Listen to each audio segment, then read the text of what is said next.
आंचलिक पाणीपाग विभाग केन्द्र बड़ खबर सामने सूचना अनुଯାयी 22 जिले में कालबैशाखी जल वर्षा आंचलिक विज्ञान केन्द्र सूचना जारी करा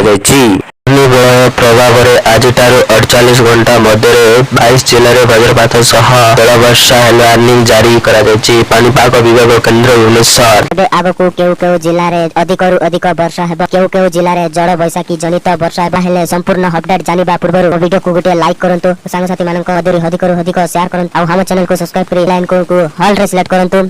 जते बेले भी लेटेस्ट पाणीपागर विशेष सूचना चैनल रे सब प्रथमे पाई परिबे ताहेले लेट न करी ऊपर नजर पकाइबा। भुवनेश्वर पूर्व केंद्रीय बंगोपसागर पार्श्ववर्ती अंचल रे सृष्टि होइतिबा घूर्णिबलय प्रभाव रे आज 48 घंटा मध्य उत्तर पश्चिम बंगोपसागर एक लघुचाप क्षेत्र सृष्टि हेबार संभावना रहिछि बोली आज अपराह्न जारी सतर्क सूचना रे कहिछि भारतीय पाणीपाग विभाग भुवनेश्वर आंचलिक केंद्र।